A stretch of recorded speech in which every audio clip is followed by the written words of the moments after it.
Thank you for joining us for How to Travel More and Better. It's my pleasure to introduce tonight's guest speaker, Colin Wright. Colin Wright has written a few dozen books, hosts a trio of podcasts, and speaks to audiences around the world on a variety of subjects. He started traveling full-time in 2009, living out of a carry-on bag while his readers voted which country he would move to next every 4 months. He's since visited more than 60 countries in all 48 contiguous United States, at least 3 times apiece. He currently lives in Milwaukee, where he has a home base from which to travel. So without further ado, here's Colin Wright. Thank you so much for having me. I think I remembered to take off mute this time, so we're already moving forward in that regard. I wanted to open up by saying a huge thanks to everybody involved in this talk and getting it all set up. This sounds like just a really cool program for people, and to celebrate libraries real quick. Libraries are some of my favorite institutions, favorite things, one of the best things to come out of the Industrial Revolution, arguably. I spent a lot of my childhood at libraries. I spent a lot of my adulthood at libraries around the world. My mother worked at a library for a long time, and the folks who work at libraries, who support libraries, are just some of the most wonderful people you'll ever meet, and they provide communities with the resources and spaces and everything that they need to actually be thriving communities, and for the people in those communities to be civically engaged and to continue to grow in a bunch of different ways. So wanted to open with that so you all know I am in the pocket of big library, a huge fan, always wonderful to be able to speak to a group of people who probably, like me, recognize that libraries are amazing. So that being said, that out of the way, I would like to talk to you today about travel. And to get started with that, let me share my screen here. I've got a simple little thing. Hopefully that shared the way it's supposed to. Let me start by talking to you a bit about my relationship with travel and my evolving relationship with travel. Let me shift a couple of windows here real quick. There we go. Okay. So my name is Colin Wright. You can see a bit about what I'm about at my website there, colin.io, but you'll learn a fair bit about me during this presentation as well. And what I'd like to talk to you about in general, once I speak about a bit about my relationship with travel and how that's evolved over the years, is the conceptualization, the normalization, and the resourceization. I'll share some resources about travel and how we might then incorporate travel into our lives and more tightly interweave it so that it's not a disruptive thing. It's not something that is rare or unusual. It's something that can play whatever role we want it to play in our lives, and that we can then reshape it so it's more us-shaped over time as well. Now, my origin story in terms of travel is actually perfect for this particular presentation because it orients around a relatively small trip, something that was very common, something that was inexpensive. I was living in Los Angeles at the time. I was running a branding studio and living a pretty good life. I had a lot of the goals that I had set when I was in school. I had accomplished a lot of those. I had some cool clients that I really liked working with. I had a good relationship with other people in my space, a pretty good reputation in that space. I was making a lot more money than I'd ever made in my life and more than I thought I would make in my life, having grown up in the Midwest. The figures expand quite substantially and rapidly when you move out to the coast, especially a place like LA. But I found myself in a situation where, although a lot of things were wonderful with my professional situation, they weren't really great with other aspects of my life. My health was suffering. I barely slept. My anxiety levels were through the roof. I just did not want to let any of my clients down. The numbers involved were so large that everything was very stressful. I was a big ball of stress 24/7. My health was suffering as a consequence. My relationships were suffering, and I did not have anything that you could even graciously call hobbies. I simply did not have time for anything with the number of hours I was working and the amount of psychological weight the cumbersomeness of all of the things I was juggling day in and day out were just so hefty that I didn't have time for a life outside of my work life. And so it was fortunate that I had on my 24th birthday the opportunity to take a little road trip, the first vacation that I had had in my adult life, because I had started my first business when I was in school, and now I was running this studio, had zero time, 0 minutes to spend on anything non-work related. I was able to take this little trip, drive out to Arizona, go to the Grand Canyon, which is a lovely place if you've never been before. It looks fake. Even when you're standing right there next to it, you might be completely convinced it's a movie set, it's a backdrop for a film. Uh, I had the opportunity to take this trip, this little tiny road trip, only a couple of days, but establishing that distance between myself and my typical life, the things that I was doing day in and day out, my workaday life, all of my habits and rituals and routines, I had the opportunity to see things in the big picture for the first time in a very long time. I had that arm's length distance between myself and the way that I typically do things. And that allowed me to recognize, one, this is not sustainable. The way that I was doing things was not something that I could keep doing, not if I wanted to live to the ripe old age of 38, where I am now. It wasn't something I could keep doing in that way. I had to change something about my life if I wanted to keep moving forward and especially growing as a person. But I also realized that I had set aside a whole lot of my supposed priorities, one of them being that I wanted to travel the world. I wanted to go out and see things and challenge my assumptions and perceptions and meet new people and have new experiences. I wanted to look at things from different angles so I could three-dimensionalize my view of things, three-dimensionalize my view of myself, of other people, of the world that I was living in. And this was something I told myself was very important. This was the supposed reason I was working so hard to earn all this money, because my perception, having grown up in the Midwest, where, as anybody who has lived in the Midwest knows, it's very expensive to travel anywhere. Simply flying to other parts of the United States from Missouri, it usually would cost more than it cost me to fly to Asia or Europe from California. It's just very expensive. So my perception of travel was that it was an expensive, rare sort of thing, and I wanted to do it regularly. So in my mind, I needed approximately infinite dollars in order to attain this goal of mine. Well, sitting there next to the Grand Canyon, having that big picture moment, that God's eye view of things for the first time in a very long time, I realized that maybe I could actually start acting on that now. And if I dramatically reduced my expenses, if I paid off all of my debt with the money that I'd made on a lot of the client projects I'd done recently, I could winnow things down and then focus on travel the way that I wanted to do travel. I could start today, basically. I could do it in that moment. I didn't do it in that moment. I gave myself 4 months. And during that 4 month period, I got rid of everything that I owned that didn't fit into a carry-on bag, which itself was a full-time job because I had accumulated just a stupid number of things that I absolutely did not need. And I figured out where I would go. And that was a big issue for me because up until that point, I had never left the country. I hadn't even traveled much within the country, but I definitely had not left the United States. I'd only recently acquired my passport, and it was completely empty at this point. So I started a little blog called Exile Lifestyle. I intended to write about what I was doing and what I was learning and use it as an excuse to reach out to people so I could learn how to travel better and to learn about the places that I wanted to go. And I put up a little poll and said, hey, where should I go? And I asked people which country I should move to. And that then set the tone for what I ended up doing next. Moving to a new country every 4 months or so, based on the area I was going to, based on the votes of my readers. My readers told me where to go. I went to these places. I lived in these places as much like a local as was feasible. And that then shaped my experience for the next better part of a decade. Now, in traveling to all of these places, I was able to live a huge variety of different lives. There were some points where I was more peripatetic and moving from place to place to place.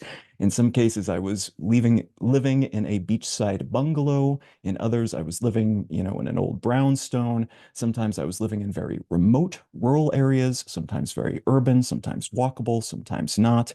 It was a huge variety of different places that allowed me to fill in a lot of those blanks. And I went to touristy places like Paris. I went to far out of the way places like this is a photo of Mayuyao, which is an agrarian society in the Philippines, and it's located about 3.5 hours drive from anything. There are only homes there. Everybody eats what they can make in the rice terraces, so lots of rice, lots of little tiny shrimp that live inside the rice terraces, and no banks, no hospitals, no restaurants, no stores, nothing there. Very, very different from living in Paris. I was able to soak up a whole lot of these different cultures and lifestyles. I was able to see different versions of myself, who I was in these different settings. I was able to meet just an incredible abundance of different people who have lived very different lives than I have. And each and every one of these experiences and encounters was enriching because it allowed me to add to myself and my perception of myself, but then also challenge everything that I thought I knew about myself, about other people, about the world, about my beliefs, about my understandings and my goals, absolutely everything. And that to me is part of the value of travel is that in moving around, even if you're just hopping on a train or a bus or jumping in a car and taking a road trip somewhere, you are able to expand your horizons in a very dramatic and substantial way that then has concrete effects on the rest of your life. Every single thing that you do, you take home with you in some way, even if it's just in a tiny little way, even if in a way that's subconscious and you don't realize it till later. That experience then informs everything else that you do from that point in the future. Now, in what was it, 2018, I started to mix up my model a little bit. I write books for a living primarily these days. Very fortunate to get to do that. I am absolutely passionate about it. The book industry is an interesting creature, though, and part of what you need to do typically, especially as an independent author like me, you have to go on a lot of road trips and go on book tours and sign books and shake hands and give talks. It's an absolutely wonderful experience if you're into travel the way that I am. One of these recent trips, the most recent one, I did a 50-city tour across the United States and Canada, and I decided to mix up part of it. Rather than just traveling in a car or taking mass transit the way that I typically do, I ended up buying a 33-foot Holiday Rambler Imperial motorhome from 1985. I had never set foot in an RV before, and I thought it might be interesting to give myself the excuse to learn something about motorhomes. It was astonishing that it went as well as it did. I found this thing cheap, ended up scooping it up, did some repairs on it. YouTube is miraculous for this sort of thing. Did a whole lot of plumbing repairs that went so-so. YouTube can only do so much if your plumbing skills are not there to begin with.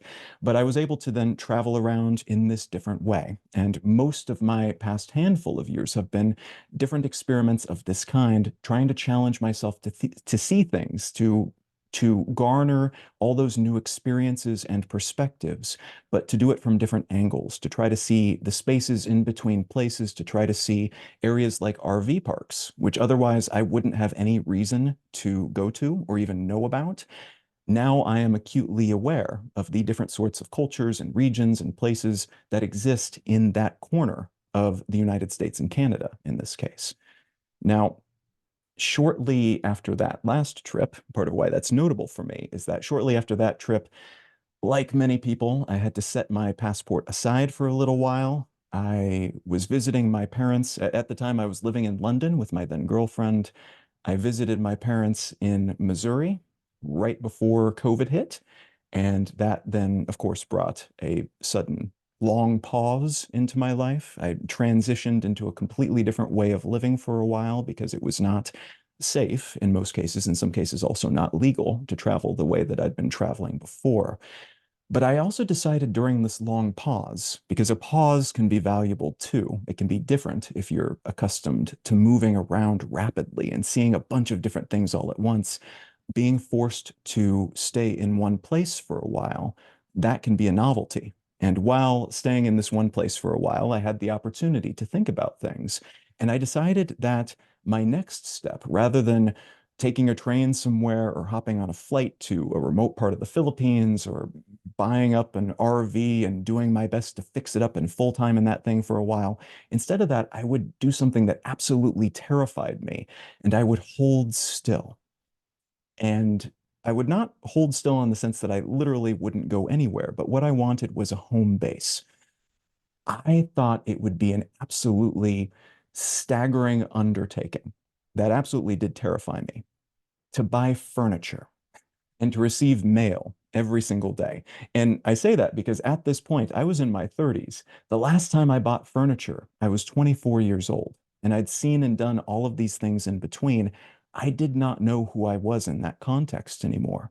I didn't know who I was as a consistent neighbor to people for longer than 4 months. I didn't know who I was if I was able to set up a space custom for me based entirely on what I wanted rather than trying to figure out how I could reshape myself to fit into other spaces. I didn't know what that space would look like. I didn't know what that lifestyle would look like. And I was a little bit afraid that I would lose something of myself, that I would have in between become only travel guy. And without the travel, I wouldn't know who I was and I would be empty and vacant and just a husk of my former self. So I wanted to try this. I wanted to make sure that I was okay holding still as well, and that I could continue to grow and continue to make things that I thought was important and experience that side of my life with these fresh eyes. Now, for a variety of reasons, I decided to settle in and hunker down in Milwaukee, Wisconsin, which is an absolutely beautiful place if you've never been here before. It's great for the beer lovers, it's great for sports lovers. I like it because there's lots of green spaces and the public transit is pretty good. And there's a lot of people in my neighborhood in particular that own dogs. And I don't want to own a dog. I want a lot of people with dogs to be around me so I can just walk outside and always stand a pretty good chance of finding a dog I can pet. Lots of stuff like that that are lovely about Milwaukee. I live with my girlfriend here also. That's a pretty lovely attribute of the city as well, in my unbiased opinion. Uh, and being here has given me the opportunity to invest in a lot of stuff that's been difficult from the road, including things like living with my partner. But also, I've always wanted to cook. And about 6 years ago, I think I learned how to cook. I started baking and making traditional bowls, and I play a lot of music when I'm able to, but it's not easy traveling with a guitar and other accoutrements that are necessary for that sort of thing. So it's given me the opportunity to double down on that aspect of my life. It's also given me the excuse to do more of different sorts of travel. And I've worked to travel across the United States in particular, and taking road trips and other kind of um, not low effort, I guess low investment in terms of money and time travel into my life as well, including things like getting to see corners of the United States most people don't go to.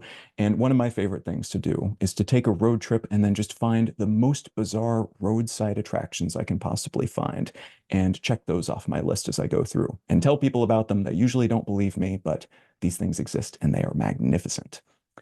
I've also had the opportunity, and I've always made the time to visit family, even when I was traveling overseas regularly. But now that I've been in country and within a couple of time zones rather than a dozen time zones away, I've been able to more regularly visit all my niece and my nephew, all my brothers and sisters, my parents, and all of my fur nieces and nephews, of which there are a great many. So that's been wonderful.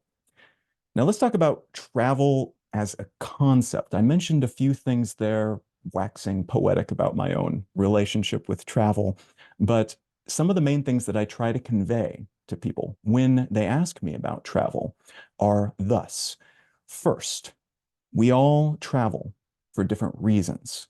It is not just one thing that we travel for. Not everybody's trying to get the same thing out of the experience. All reasons are valid. Anybody who tries to tell you that you're traveling for a stupid reason, you want to go see roadside attractions, that's silly. No, that's them trying to push their own ideas of what travel is on you. All possible justifications and reasons for travel are okay. I know people who travel for food. I have a good friend named Jody, actually, when she was traveling full time, she traveled exclusively for soup. She loves soup and she traveled the world, went to all these different countries just trying to taste the most succulent soup she could find. That's her passion. I know other people who travel to see the architecture and to study it and to bring that back into their own practice. I know people who travel to have spiritual experiences. For a lot of people, that might mean like awe-inducing experiences, of which there are a great many. For them, it's a more religious, spiritual significance where they travel to religious sites around the world and then feel things and then incorporate that into their larger body of beliefs and the way that they see the world and themselves as a spiritual creature. I know people who travel to hike and climb mountains, producers who want to shoot videos, who want to take photographs. There is no wrong or right way. There's no inherently better or worse way. If you want to travel just to take Instagram photos, cool. If that is what really fills you with joy, that is perfectly legitimate. If you want to travel to have spiritual experiences, to increase your capacity to have such things in the future, that is great also. We also have a huge number of assumptions about travel. And in particular, the one I usually bring this up because most people, especially people who haven't traveled a whole lot, have a sense of travel that is oriented around what the travel and tourism industry has told them it is or should be. And what that typically means in practice is that it's expensive and it's celebrated and branded and marketed as this thing that's like a once in a lifetime experience. Travel should be your honeymoon. Even if it's not your honeymoon, it should feel like your honeymoon. And it must be life changing. It must be self defining. You must come back with stories about how it changed everything in your life. And that is simply not the case. It needn't be the case. It can be. Some travel absolutely is all of those things, including expensive, but it need not be. Travel doesn't have to be expensive. Travel can be casual, it can be off the cuff. And if anybody tries to tell you otherwise, they are probably trying to sell you something. You can travel for free, you can travel for very little money, and all of these different options, every shape and size and purpose is absolutely legitimate. And then I also try to imbue in people the idea that travel is valuable and it's valuable for different reasons and it can be woven into our lives so we can drive more of that value more frequently. It doesn't have to be luxurious. It doesn't have to be thrilling. It doesn't even have to be far away. Simply traveling to someplace nearby can give you many of the same benefits as traveling overseas. It still changes us. It still increases our perspective. It still gives us additional context about the world and about ourselves. And we can travel more if we are intentional about it. Now let's talk about some of the benefits of travel. I've gestured at some of these already. The exposure to novelty is great. It expands our sense of what's going on in the world, of the different sorts of beliefs and people and backgrounds. All the potential everythings that exist in the world become a little bit more visible or bare minimum thinkable if we have more of these things in our mental catalog that we've experienced at some point in life. Our sense of the possibilities also increases because we have a larger range of things to derive new ideas from. Travel can also be routine breaking. And I mentioned this at the beginning with my little origin story. Breaking away from my routine allowed me to dramatically change my perspective on things. And it wasn't just because the Grand Canyon's great. It really is pretty cool. You know, even if you think it's going to be cool going in, it looks cooler when you get there than you think it's going to be. But you could go anywhere, any place new, breaks you free of your brain's laziness patterns. Our brains are very, very lazy. They're trying to be lazy in order to save energy because the ancestors, human ancestors way back in the day that saved energy for a burst of running, sprinting away from a saber-toothed tiger, those were the ones that survived. And so our brains, using something like 20% of all of the energy our bodies use, they try to save energy whenever they can, going into a sort of low power mode. And that low power mode is enabled by using what are called heuristics, mental frameworks of the world and shortcuts based on those mental frameworks, those simplified versions of what the world is and what we do within that world. And this is the reason that if you drive back and forth, take the same commute to work every day, sometimes you might just like wake up in the parking lot at work and you don't know how you got there. You don't remember taking that last turn into the parking lot. Somehow you made it there. You were fully conscious during the entire process of getting to work, but your memory doesn't tuck it away because it's lazy. It doesn't care. It's done this a million times before. Traveling breaks you out of this by exposing you to an intense amount of novelty. And this is the reason that when you travel to a new place, especially a foreign country, but it doesn't have to be a foreign country, your first day there in particular will just be awash with sensory information. It will be overwhelming almost always. The sights and sounds, the smells, the colors, everything's brighter and more intense because your brain is turning on full blast using all of the energy it possibly can because this new context that it is suddenly in is full of threats and potential opportunities. And introducing ourselves to spaces with unfamiliar threats and opportunities is part of what pulls us from this heuristics-based reflexive and routine existence. There's nothing at all wrong with having routine and reflexes and rituals. That's something that I enjoy about having a home base here in Milwaukee. But to break out of it periodically is important because that helps us then inform what we do with those heuristics, with those routines and rituals. That's what brings fresh meat into the situation. And we want to be able to do that periodically, if nothing else, so that we can continue to grow these things and expand them in a way that makes sense for who we are today. Travel is also context expanding. It helps us fill in the blanks in our understandings of the world. It helps us fill in gaps that we didn't even realize were there. It helps us understand things that we might otherwise take in just as theoretical information. Understandings about a different country that you've lived in will be very different. The news items arriving on your screen or in your paper will look very different if you've lived in a place compared to never having been to a place. If you've been there, you have more reason to care. You might know people there. You know the street that you would walk down to go get your coffee each morning. Suddenly you have a stake in the world that you did not have before. And expanding our context in that way can be valuable to make us care more about more things and to give us that stake.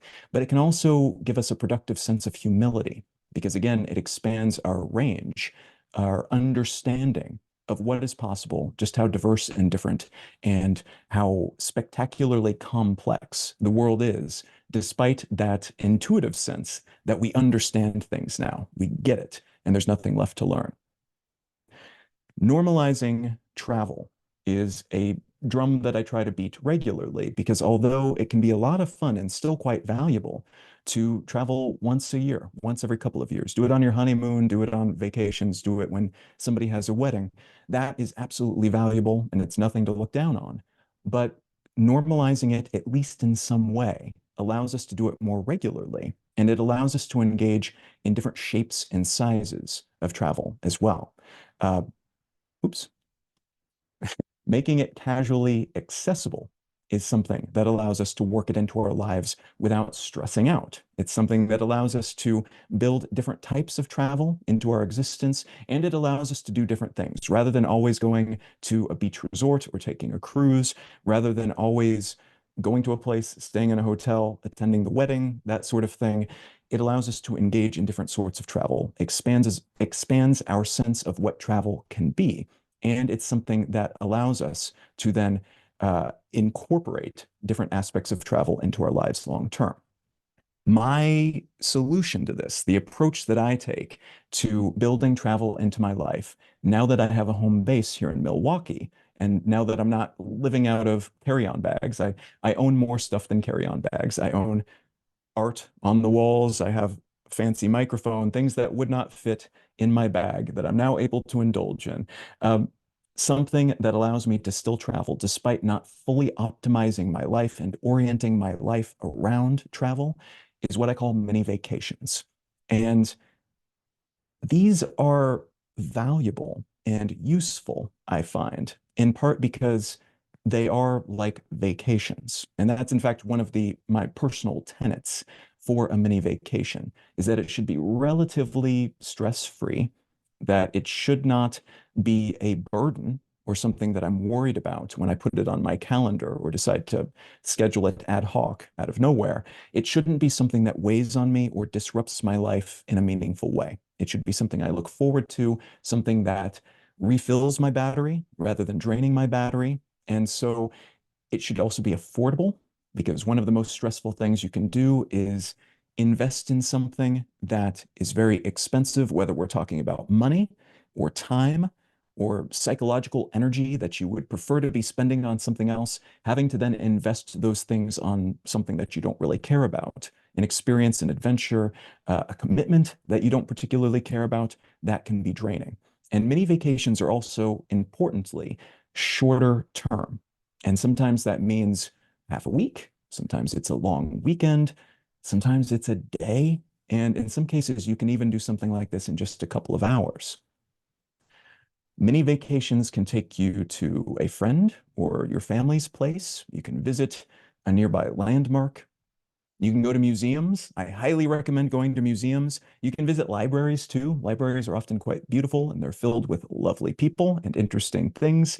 But you can also just walk around a natural area. You can go to a park. You can visit a lighthouse. You can take a trip to a beach somewhere or take a trip to the woods somewhere. You can go to a sporting event and use that as an excuse to take a mini vacation surrounding that sporting event. You can go, as I mentioned before, to like weird highway destinations. We are fortunate in the United States to have just an abundance of both highways and weird stuff on our highways. Some of the gas stations themselves are worth visiting, but there's just pockmarked all throughout the country, just a boggling assemblage of strange stuff that somebody thought was worth building. And that's part of what's so much fun about it, is checking these things out and learning something about the interesting minds that are behind these things.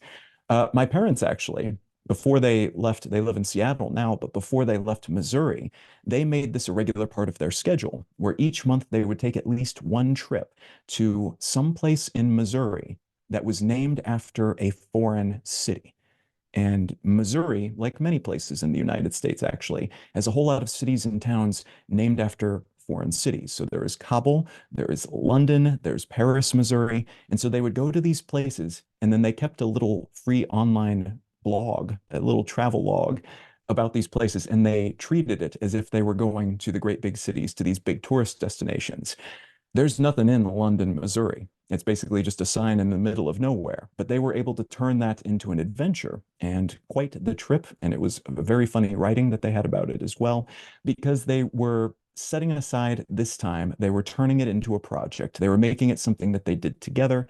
And it cost them essentially nothing, nothing more than paying for gas to put in the car to get to and from these places. So it was very low commitment, very low burden, and it was just silly enough that it tickled their particular funny bone. It's also possible to make travel and make a mini vacation a component of something else that you're doing. You can look at that wedding that you've got on your calendar and say, okay, well, I'm going to that wedding. I've already got some of my lodging and some of the food and things like that paid for. While I'm there, I'm also going to do this little side adventure.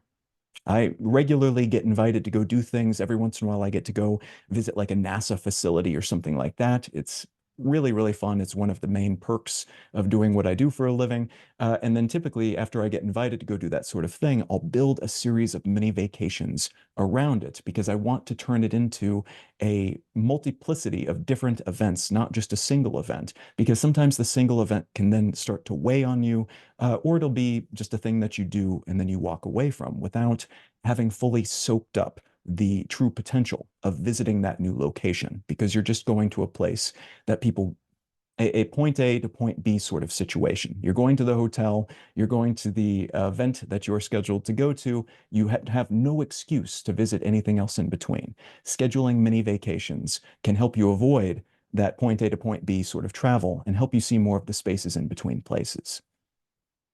So, in summary with that, mini vacations, they are cheap, they are varied, they are versatile, they are low stakes, and as a consequence of those other attributes, they also tend to be travel normalizing because these are things that we can fit within any lifestyle, all of us can find some small amount of time to schedule a trip to some place we've never been before, whether it's on the other side of the planet or on the other side of the city that we live in. Simply visiting someplace new gives us many of the same benefits of traveling to a place where we actually need a visa and our passport. We can travel, take many vacations solo, which can be quite beneficial. It helps you get to know yourself. It forces you to be a little bit bored and a little bit lonely, which then forces you to go engage with other human beings. But you can also then travel with other people and have some strange little adventures. Some of those adventures may be boredom related, but some of those adventures based on the things that you're actually intending to experience. That can be great. And importantly, it does normalize travel. It allows you to weave these things into your everyday schedule each month, each couple of months, maybe each week. You can fit something like this onto your calendar, and you can do so with the minimum amount of additional weight, additional financial weight, additional responsibility, additional psychological weight. It takes very little time to do something like this. And that then might then make you more confident investing more time and energy and resources in other types of travel in the future. But even if not, just working this sort of thing into your regular routine is something that will dramatically expand your horizons compared to a life where you don't do the same. Now, living in the world that we live in today is actually remarkably chilled out and easy when it comes to travel resources, when it comes to tools that we might use to make travel easier. For comparison, when I started traveling full time in 2009, smartphones were new. So we didn't really have things like Airbnb. We didn't have Ubers. We didn't have eSIM cards. We didn't have the opportunity to necessarily have the internet or even cellular phone connections in a lot of the places I was going. So it took a whole lot more heavy lifting. You had to get a bit more experimental, and there was a lot more risk, both in terms of just maintaining contact with people back home, but also in terms of just cutting the umbilical to the internet in general. You could go for a long period of time unintentionally, not being able to connect with the world, and that would dramatically influence your capacity to stay in touch with loved ones or to stay in touch with work potentially. Today, it's actually very, very easy in comparison. I used to have a whole list of different, very nitty-gritty resources for different aspects of travel. Most of them today you can find built into Google. I hate to say it because there's a lot of pros and cons to dealing with big tech with this sort of thing, but Google Maps is great for finding your way pretty much anywhere you might go on the planet, and Google Flights has become the absolute best resource for finding cheap flights. It's great for finding cheap flights to places that you know you want to go, and then finding which date to leave and return. They'll even, in some cases, give you your money. They'll pay the difference if the price drops after you buy a ticket, between purchasing the ticket and the flight itself. It's magnificent. They basically scooped up a bunch of their competitors. So those competitors that I used to recommend are now owned by Google. Google Flights, just flights.google.com, tends to be the best resource for that sort of thing these days in terms of price and in terms of flexibility.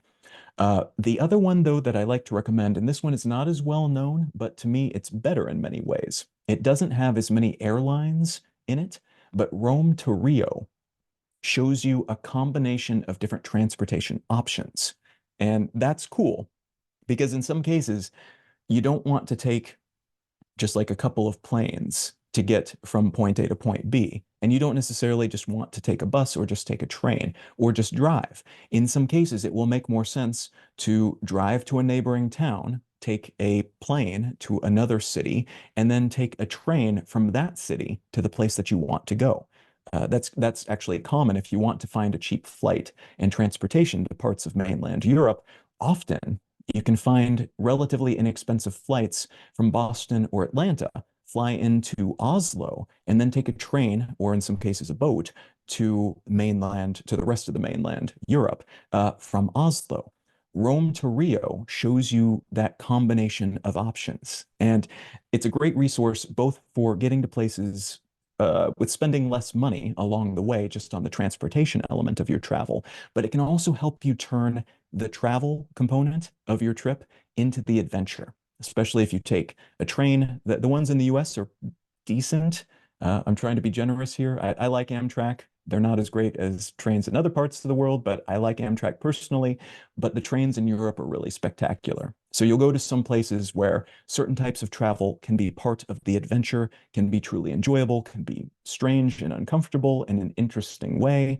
I've ridden on more than one chicken buses in my time, slowly meandering through the middle of nowhere with chickens over here, goats over here. That can be an experience as well. So the travel component can be fun. Google Flights tends to be the most straightforward option, and leaving yourself flexible in terms of what days you leave and come back is one of the better ways to save money there. But Rome to Rio is really great for giving you versatility in terms of your travel. There's other options too if you're planning way in advance. Sites like Airfare Watchdog and Going, if you sign up for them, they'll tend to tell you when deals pop up. Deals are hit and miss, and in a lot of cases, you can actually do better than the plan, pardon me, the planned marketing discounts that a lot of these companies do for their flights, their airline travel. You can do better than that if you're just flexible with when you go someplace, or if you take a flight here and a train there, if you mix things up. Still, some people like to do that, and especially if you're planning way in advance, it can be fun to watch for a certain price point that you're waiting for before you click and actually pull the trigger on those tickets. And then if you are into travel hacking, I personally am not. A lot of travel hacking involves using specific types of credit cards and then playing with the points systems with airlines. I don't find that compelling at all. It's not interesting to me. A friend of mine, Nomadic Matt, he loves it. That's one of his favorite aspects of travel. If you go to nomadicmatt.com, you'll find a bunch of resources related to travel hacking. I have no patience for it. He has all the patience in the world for it. So if that's something that's interesting to you, setting up your finances in such a way that you accumulate rewards related to travel over time, that is an excellent resource for that. In terms of staying at the places you get to, Hotwire and Hotel Tonight are surprisingly good. It's been hit and miss over the years, but these are the types of sites where they don't necessarily tell you what hotel you're going to be getting, but they tell you it's 3 stars or 4 stars. It's located in a certain district in the city you're going to, and you can sometimes save a pretty decent amount of money on Hotwire and Hotel Tonight if you open up those apps and check when you arrive in a place, or if you try to schedule a hotel within 24 or 48 hours of when you're actually going to be needing it. Airbnb has become worse over the years. It's still good, especially if you're traveling solo and you're just looking to like rent a bed for the night and then you're moving on the next morning, something like that. It's still pretty competitive and you can find places in the actual part of town that you want to be in. Otherwise, it's becoming quite spendy and there's a lot of hidden fees added onto that. Vrbo is kind of the same thing, but usually for more vacation-y destinations, but it's worth checking both of those if you want um, a niche sort of residence that in an area where there aren't really hotels. Booking.com is becoming better at this because basically a whole bunch of hotel chains bought up some startups that allowed them to compete with Airbnb. So Booking is kind of a combination of Airbnb-like residences alongside hotel rooms, often decently discounted hotel rooms. I've personally found myself using Booking.com a bit more than Airbnb of late, but that will probably continue to ebb and flow. And it'll definitely depend on which part of the world you're going to as well. So it's worth checking out all of them potentially, and then over time you'll get a sense of which ones you prefer. You can also do something like couch surfing if you're feeling brave. There is a couch surfing company, I think, maybe just an organization that has an app called Couch Surfing. There's some alternatives to that as well. I can't speak to those. I haven't used those before. I've met some interesting people through Couch Surfing. The idea is that you set up an account if you have a couch or a spare bedroom. People traveling through the area can come stay there for free. It's for people who have extra space, who like to meet people from around the world. So it can actually be a fun way to travel, even if you're not traveling, if you don't mind inviting people into your home in this way. But then you can also benefit in return going out into the world and meeting some of these people. And I've met some absolutely incredible people through couch surfing, both through the app and just couch surfing on the couches of friends and family, that sort of thing. And then also, if you're feeling it, there's always the option, especially outside the US. There's more hostels now than there used to be, but this is particularly big in non-US, non-North American really countries. Staying in hostels, you can stay in like a multi-person room where there's 8 or 12 people and a bunch of bunk beds. Usually that's very inexpensive. And if you're comfortable with that, it's great. You won't necessarily sleep very well because there's going to be a lot of snoring and getting up to use the restroom. And every once in a while, somebody has a problem with somebody trying to steal their stuff. It's very, very rare, but it happens. You can also try something like woofing, though. And woofing stands for Worldwide Opportunities on Organic Farms. And this is a collection of resources. The woofing website, www.wwoof.net, aggregates these opportunities where you can travel around the world and work on organic farms. And you're basically trading that labor on these organic farms for room and often board as well.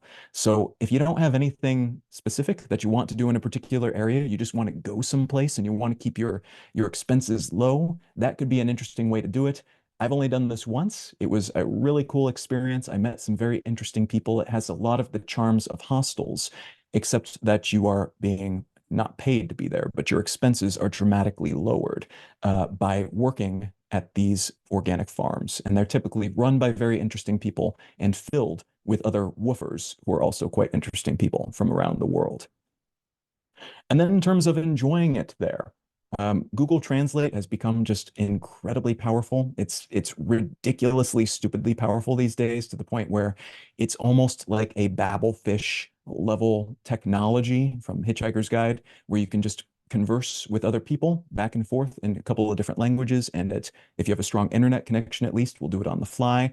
Mango Languages is also incredible. That's an alternative to Duolingo and Rosetta Stone and Babbel-like services. A lot of libraries, including a lot of libraries out there, have this service for free. So this is one of the amazing things that libraries offer. If you are interested in using it, just an incredibly powerful thing and remarkable that it's available free of charge, especially if you've seen how expensive the comparable services can be. And then also, and this is something that's still new to me, I've only used it once, but it's a lot more convenient than arriving in a new country and then having to find yourself a SIM card and replacing your existing SIM card with it and going through all the back and forth trying to get your account set up and figuring out how to pay for the minutes and stuff that you're purchasing with that SIM card. You can acquire an eSIM if you have the right phone for it using a service called Airalo. And what that means in practice is that rather than a physical SIM card, you get like a virtual digital SIM card that you download, basically. Your phone knows what to do with it. And then what's fun is you get to keep your normal phone number while you're traveling. So you can continue to receive phone calls and stuff from back home, but then you can also operate locally using that eSIM, which is often relatively inexpensive and a heck of a lot easier than arriving at an airport in a place where you don't know anything and maybe don't speak the language, trying to figure out how to set up your phone. Ultimately, travel should be U-shaped. It is something that should reflect you and your priorities and your values, the things that you care about. Ideally, we reframe travel. We take it back from all the people trying to earn money off of us as we travel. You know, they need to do that. That's their living. They're not evil for doing it, but that creates a sense of travel as something that it doesn't necessarily have to be. Travel can be whatever we want it to be. It can help us achieve all the things that we want it to achieve and nothing else. Do not be fooled by the very well-branded, well-marketed, very spendy communications and narratives of what travel has to be. That absolutely is not the case. And ideally, what we do is we figure out what travel is to us, and then we optimize for that over time. And part of how we figure that out in the first place is engaging in a lot of different types of travel, experimenting, and then allowing that to inform what we do in the future, what we invest more of ourselves and our time and our energy and resources in. Then over time, we can home closer and closer in on something that is the ideal type of travel for us, what we want to get out of it, and how we want to live our lives, with that as a vital component of our personal growth and of our sense of understanding and context when we look out into the world. Again, my name's Colin Wright. Please reach out to me if you have any questions about travel or absolutely anything else. If I can answer, I will try to answer you. I respond to every email I get. And I believe now we have some time for questions. if I didn't go over. That is correct. Colin, your screen is frozen though. I'm not Oh, sure. goodness. Let me see here if I can move the thing I'm sharing here. That's a Okay. very funny image of me, though. I like that. Well, Colin's figuring that out. If you want to type your question into the Q&A, if you haven't already, please feel free to do so now. We've got a few minutes. Mm,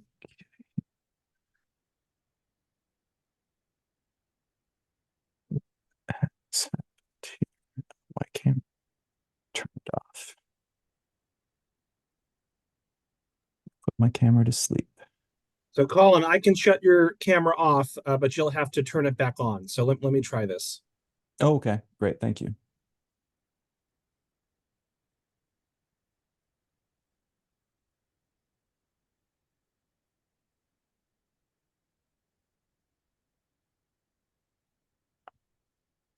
Okay, and that will turn it back on. Let's see if this works.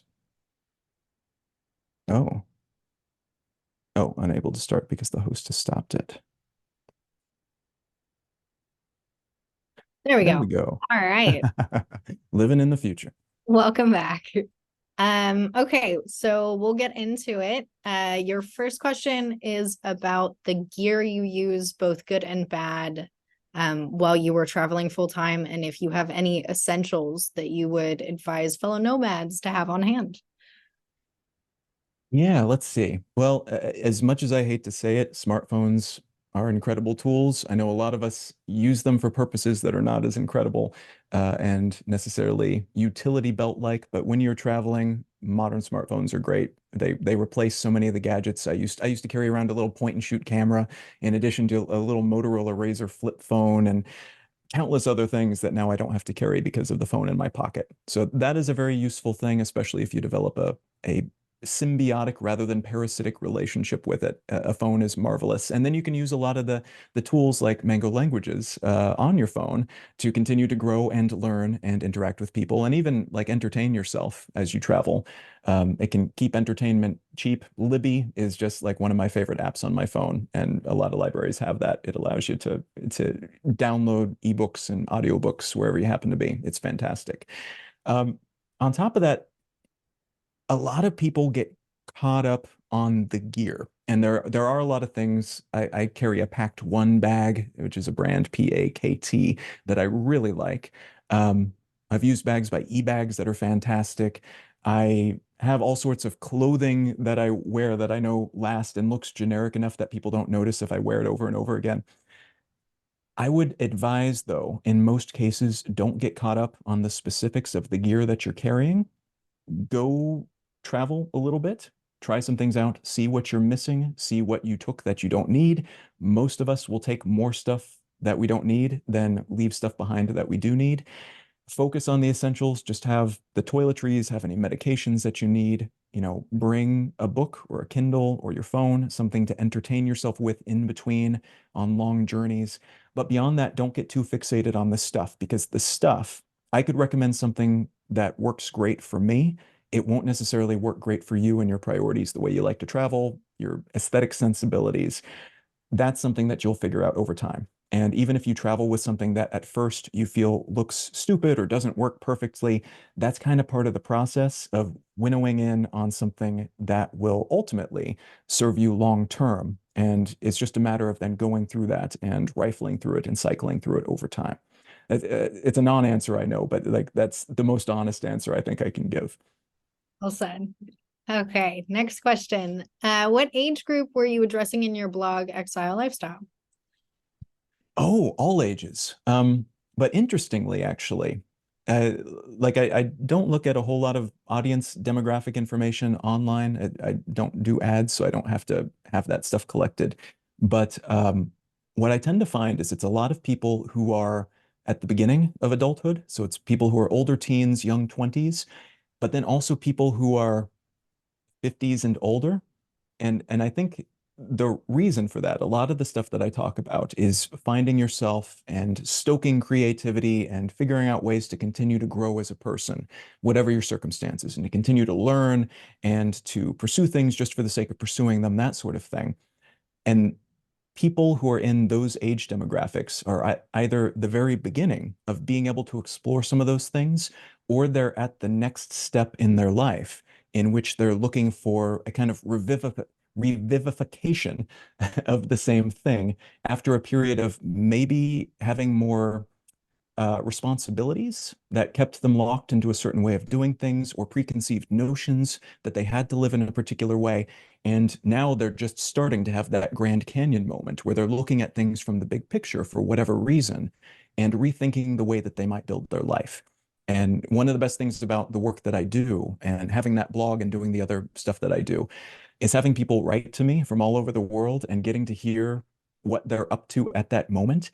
And the vast majority of the emails that I receive include some information about whatever pivot point they're at in their life at that moment. And so I think whatever the age demographic, because there's people of all ages, but whatever the age demo, it tends to be people who are looking down multiple paths and they're trying to figure out where they want to go and who they want to be as they're traversing that next portion of the trail. Right. Did you have any language issues while you were traveling? I know you touched on Google Translate being wildly helpful, but is there anything else you would recommend? Yeah, practicing. I say it like that because I'm terrible at languages, and I've had to pick up I can babble convincingly if you don't know much about the language in like 12 languages, but I'm not saying anything intelligent. The only language I can really speak properly is English, and a bit more than that, Spanish, but I speak it with a Castellano accent. So anybody outside of Argentina thinks I don't know what I'm doing, which is totally fair because I actually don't really. I would encourage you to just practice and to have a resource like Mango Languages, something like that that you work on over time leading up to your trip to a place where they speak a different language that you're not familiar with. And while you are there, doing it beforehand, if you're able to, will give you a firm baseline of some of the basic things like hello, thank you. Learning how to say yeah is surprisingly useful any place you might go, because then you can just nod and go yeah, and people will think you know what's happening. Um, Things like that you can pick up, learn to count to 10, yes, no, all of these things. Learn those fundamentals, but then you'll learn a lot more once you get there because suddenly you have skin in the game and you can go out into the world and learning to correctly say cheese croissant means the difference between getting what you want and what you don't want at the bakery down the street. And it's really a remarkable transition from everything being theoretical to everything being practical. And I would just say take the most advantage of that you possibly can when you are in situ. And for a lot of people, the passion then continues later because they're like, oh man, that was so much fun. And suddenly I have all of these words for things that don't exist, or at least not properly in English. That then allows you to see different things, different aspects of the world and yourself as well. Right. Uh, Really popular question was, you have a list of favorite places you visited or favorite things you've done, and what is your top foodie destination? Oh, well, okay, the foodie one's easy. I lived in Calcutta in India for a while, and I gained 5 pounds. I have not dramatically shifted in weight one way or the other since I was like in my early 20s. I'm 38 now.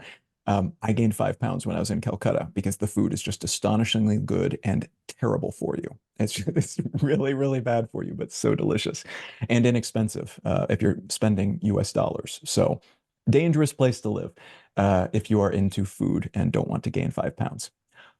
Beyond that, though, favorites I always struggle with because there's so many different types of favorite. There's, favorite places to learn certain things, favorite places to go because it's chilled out, favorite place to go because it's difficult, but in a valuable way.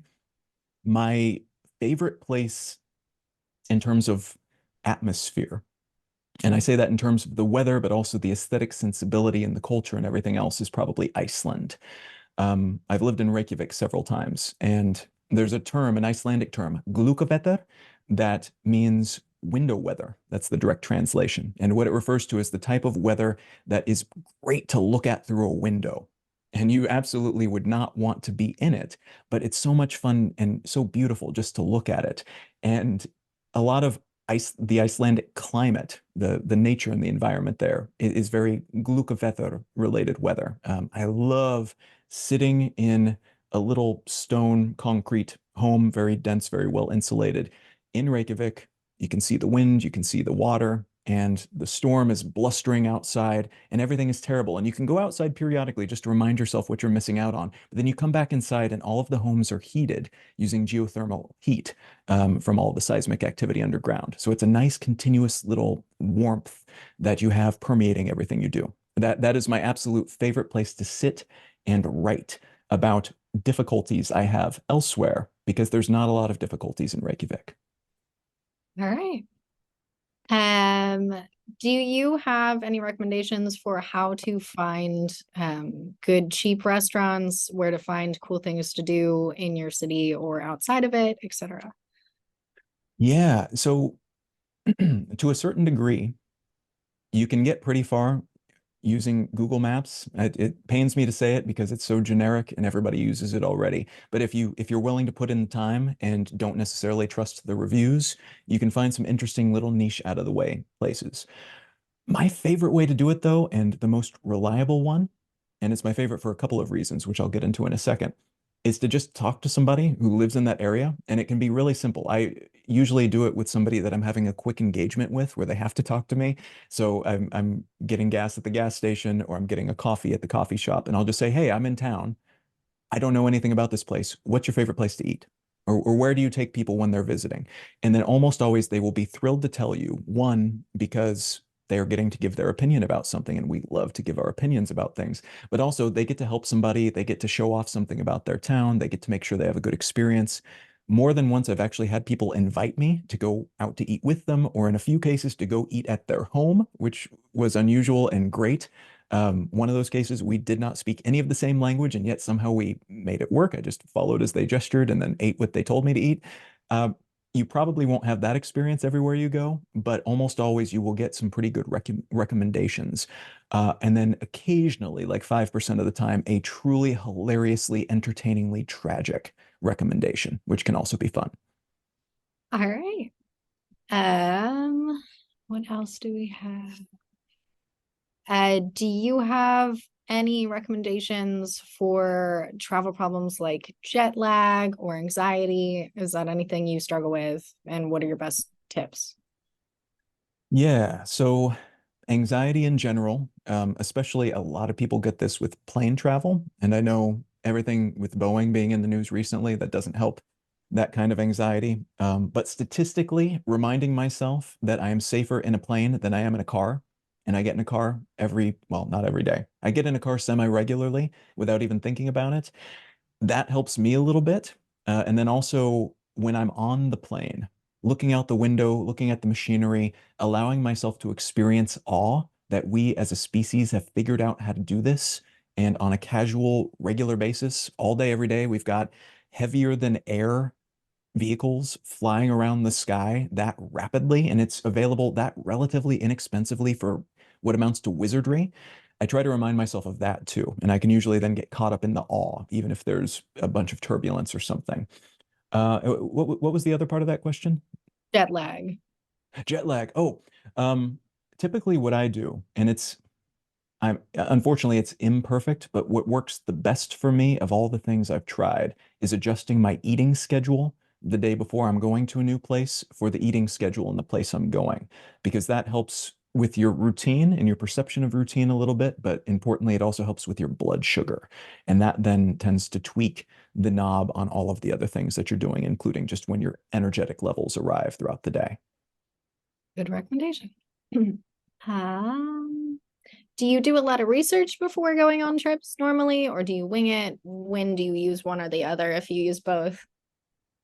Typically, I prefer to wing it. And part of the reason for that, I actually, for a lot of what I do for a living these days, I research professionally. So my tendency is to research things in general. But when I travel, I like to go to a place with as close to a clean slate as I can possibly have, so I don't have a bunch of preconceived notions about what it's going to be or what I should expect of it. That way, for me at least, it makes it easier for me to take whatever happens and to roll with it rather than trying to force something that could become a really cool adventure onto a particular path that I was expecting, that it needed to be a particular way or it's going to be this way. Otherwise, everything else is being compared to that pre-assessment of what it should be. So you could do it either way. And in some cases, especially if you're going to a place for a very short period of time and you don't feel super comfortable asking people in situ what you should do and trying to find adventures once you get there, if you don't trust that something will happen that you'll enjoy, it doesn't hurt to look into something. And it also doesn't hurt to have, typically I'll have a motive end loci, like something that I am kind of sort of headed toward. It's my excuse to go to an area, especially when I'm taking a road trip or something. But then if I don't end up going to that thing, it's okay. But bare minimum, worst case scenario, I get to go visit the Nutcracker Museum in this particular town or something like that. And that's my fallback plan. But I'm also then allowing myself to consider other stuff and to try to allow life to happen to me on my way to the Nutcracker Museum. I really like that. Another question about health and safety. So have you ever encountered a dangerous situation or like a really big health scare? I know in one of your books you talk about a health scare you had at one point. I think you got some sort of flu. Dengue fever. Yeah, expand on that a little bit and how you dealt with it. Yeah. Yeah. So in Thailand, there was a big dengue was going around, and they call it breakneck fever. It is incredibly painful. Somebody that I know actually while I was there died of it because you can, if you take the wrong painkiller when you get dengue, you can accidentally cause hemorrhagic dengue and start bleeding internally. So stuff like that can happen. If I had been better informed about it, I knew tangentially that dengue was a thing. I didn't realize what was happening to me initially, and I lucked out buying the correct painkiller at the 7-Eleven down the street from my apartment. So, sometimes things just happen that turn out okay. Often they typically will turn out okay one way or another. But my usual way of dealing with that sort of thing, because I've had some other things happen as well. I had some people try to mug me when I was living in Buenos Aires. Um, you do what you can with the local resources because you can't prepare for everything. Violence can happen to you anywhere you go. Like people were warning me about Buenos Aires before I went there. I looked up the crime statistics. There, I had more chance of being mugged where I was living at the time in Los Angeles than I did in Buenos Aires. It's just that fears overseas associated with people who might look different and architecture that looks different in places where they speak weird languages, that seems more viscerally terrifying because of that unfamiliarity. But things, most places you'll go in the world, with some exceptions, but most places you go, there will be clinics, there will be hospitals, there will be police. So you'll tend to respond to those things the way you would anywhere else. You won't necessarily have insurance that will work, but often it will be cheaper because our healthcare system in the United States is incredibly pricey for what you pay for. But almost always you can kind of just do what makes sense in those situations and you'll be fine. On rare occasions, if there's something that's really stand out that you're terrified about, you can make a plan of what you do if something like that happens. If I get mugged, I've got this spare wad of cash and an expired gym membership in my pocket. I hand that to the mugger, walk away. I've still got my ID. If I catch this disease, here's the hospital I'm going to go to. If I start to feel anything that feels like dengue, I'm going to this place. You can make those sorts of plans if it helps. You almost certainly won't need them. Okay, thank you. Do you have like a compiled resource of travel books or websites or organizations that you find useful? No, I probably should though. Truth be told, I actually don't read a lot of travel books or anything like that. I think they're great, and the ones that I have read, I've enjoyed. It's just that I read a lot more fiction, and then the nonfiction that I read tends to be on a particular topic that I'm trying to understand. So reading about other people's travel experiences doesn't hit the same spot for me as traveling myself. Um, that said, there's a lot of great stuff out there, and I hear there's a lot of travel books at your local library too. So um, there's probably some excellent resources that you can search by keyword and topic when you go to such an establishment. Great answer. Okay, we'll finish up with a couple more questions. Do you bring back anything from your travels? Do you have any mementos that you collect or anything like that? Typically, no. And part of that is that most of my travel career at this point, my travel lifestyle has been living out of a carry-on bag. So I just didn't have the real estate for anything, even if I did want to take something. I also, though, so I'm a minimalist philosophically, and I try to focus on the most vital stuff in my life so I can spend more time, energy, and resources on those things. And that tends to carry over to the stuff that I have as well. And to me, the most valuable aspect of travel is not necessarily taking something with me to remind myself of it, but to try to be there enough when I'm in the moment that I've got it all up here. And, so there will be some photos and stuff as well. And sometimes those can trigger memories and floods of qualia that otherwise I wouldn't have been able to easily summon to mind. But uh, usually, my policy when I travel is to try to be in the moment enough that that's all I have to take home, just the memories of being there. And that then frees up more money as well to spend on experiential stuff rather than thinking, well, which mementos or tchotchkes could I take? That doesn't mean that there's anything wrong with that. And especially stuff that's unique to the situation or made by somebody or something, a stone from a beach or something like that, that can be very meaningful if your stuff is more imbued with that sort of experiential value for you than it is for me. All right. And we'll wrap up with just one last question. On a high note, can you share with us your most memorable travel experience and what made it special? Oh gosh, most memorable. Or one of? Yeah. So there was a period in part of the reason that it stands out is that it was one of the first place that I went after I left the United States. People voted on where I should go to Argentina. I lived in Buenos Aires for 3 of the 4 months that I spent there. And then the last month I spent traveling around the country in the colectivos, in the long distance buses, which the Argentine bus system is great. Don't know how it's doing right now. Their economy is not great at the moment, but typically very, very good buses. So I traveled all around the country, and then I ended up arriving down at the very southern tip, a place called Ushuaia, which is a port town. And it's one of the just a couple of ports where ships leave and they embark and disembark to go to Antarctica. And so I spent the holidays one year there, hanging out in a hostel in Ushuaia, wandering around. All of the city streets are incredibly sloped, like at a grade that would not be legal in the United States. It's exhausting. It was exhausting just getting back to the hostel each day because it was a bit far away from the dock, where the dock was the lowest point. But there's a place, or there was a place at the time at least, in Ushuaia called Dublin, which is the southernmost Irish pub in the world. And it's where all the captains of these boats go to hang out with each other and to find people to work on their ship. And it's something that you don't usually hear about till you get there. But when you get there, the rumor mill is murmuring about this. If you go to Dublin at the right time and buy enough green beer, which they sell year round, for the right captain, they will hire you to clean the deck of the ship and give you free room and board down to Antarctica, which is otherwise a very expensive trip. So I spent with somebody else at the hostel, this other person, this friend that I had made. We went there every night for a week in attempting to get one of these coveted spots, swabbing the deck aboard one of these ships to Antarctica. But it turns out that we arrived like a day too late, and a group of people had arrived right before we did. They took the last of the positions. So all we did was basically go in, buy a bunch of green beer for a bunch of captains that made it seem as if they still had spots for us to get the beer, and they didn't.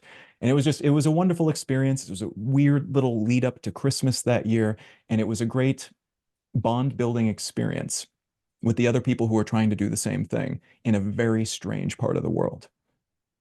All right, very cool. Thank you for sharing. So for all of the other questions that we didn't have a chance to get to, Colin's email is available on his website. He might be able to throw this slide up with his email or website information. Uh, I'm not sure. let's see. If You know what? I not, can probably type it into the thing. that would work Bring up too. the chat here. It's just Colin at exilelifestyle.com. Please do feel free to reach out to me. I would love to hear from you. So that's in the chat. I'll see if Robert can put that in the email tomorrow. But we are going to wrap up. So I'd like to thank the friends of the library one more time, our partnering libraries, the audience, and most importantly, Colin. Thank you very much for a wonderful evening and a great presentation. Thank you so much for having me. This was a real blast. Of course. All right. Thanks for joining us. Have a good night.